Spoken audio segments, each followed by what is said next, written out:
Good day, I'm Theodore Henry, and this is your JIS News for Thursday, March 18.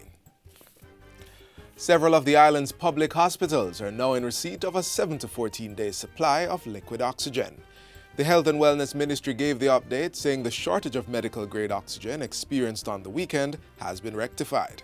The company, which is the sole supplier of oxygen, medical oxygen, has taken steps to increase their capacity by importing cylinders. In the meantime, as it relates to the internal workings of the hospitals, what we have done is adjusted the scheduling around elective surgeries to give priority, where necessary, to the life-saving procedures. Institutions with oxygen are the Kingston Public and Victoria Jubilee Hospitals, Bustamante Hospital for Children, Spanish Town, Mandeville and Mapen Hospitals. An additional 100 cylinders have been sent to the Cornwall Regional Hospital and 50 to the Spanish Town Hospital to complement their existing float. Bulk medical oxygen storage at the National Chest Hospital is being expanded by 100%. Later this week, a liquid oxygen tank will be installed at the Falmouth Hospital to provide storage for up to 3 weeks' usage at that facility. Savannah Lamar Hospital, meanwhile, received 3 weeks' storage of liquid oxygen. Bulk storage will be commissioned at the Anota Bay Hospital, while the Percy Junior Hospital will be upgraded to accommodate 2 weeks' storage in short order. Supplier IGL Limited reports that all other hospitals will be adequately supplied with 450 cylinders in April to ensure there's a surplus. Government is working to address the traffic congestion being experienced by motorists entering and leaving Portmore via the Mandela Highway and from 6 miles to Caymanas. Speaking with JIS News recently, Minister with Responsibility for Works in the Ministry of Economic Growth and Job Creation, Everald Warmington, said at least 2 options are being considered. Government is looking into the construction of a bridge at the entrance to the toll road at Mandela Highway in the vicinity of the Aki village, or have on and off ramps constructed at the Grange Lane Bridge. Look at the traffic coming off Municipal Boulevard in the morning. It's grief. And in the evening going back. So we have to find some way to try and correct that problem itself. And this is what I'm looking at. Hopefully, we can find a solution this year. And as I said, the easiest one is to use the Grange Lane Bridge. Minister Warmington says he does not foresee a loss in revenue for the toll road, which is now fully owned by government with the development of on and off ramps at the Grange Lane Bridge. Meanwhile, the National Road Operating and Constructing Company, NROC, is reassuring the public that additional access to the highway will be created as it looks to facilitate the numerous housing developments currently under construction.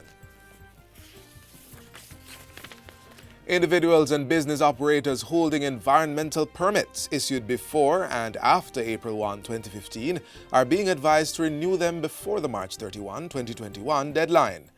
The National Environment and Planning Agency, NEPA, said this deadline marks the end of a 1-year grace period that was granted by the agency.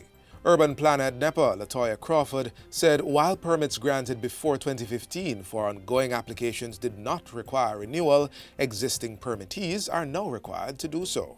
Permits that have not been renewed by March 31st, 2021 would be considered expired.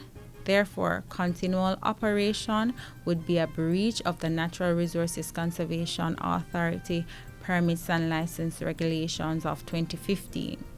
Businesses and individuals are liable, therefore, for prosecution. Ms. Crawford was speaking at a JIS think tank. According to Ms. Crawford, some of the subsectors that are now due for renewal include petroleum, hydrocarbon, hazardous and material storage, as well as scrap metal. Others include the operation of a hotel, eco and nature tourism, mining, hazardous waste, and solid waste treatment. All renewal applications must include the completed application form, a cover letter requesting that documents from previous applications be used, an application fee, and a project brief. And finally, Olive Sr. is the new Poet Laureate of Jamaica for the next 4 years. Ms. Sr. was given the award yesterday during a virtual ceremony of investiture. She's an award-winning author of 18 books of fictional, non-fictional poetry, children's literature, and other published work.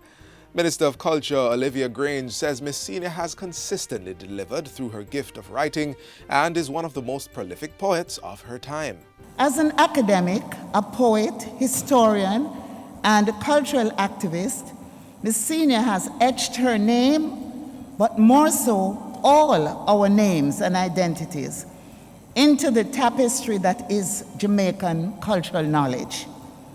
Her diasporic focus especially allows Jamaicans and non-nationals everywhere to access thoughts, sensibilities, and actions towards a better Jamaica. The poet laureate is generally selected from amongst the country's most esteemed and accomplished poets. In Jamaica, the poet laureate is selected by public vote submitted on a prescribed form, after which the nominations are considered by a 9-member committee and the awardee selected by secret ballot.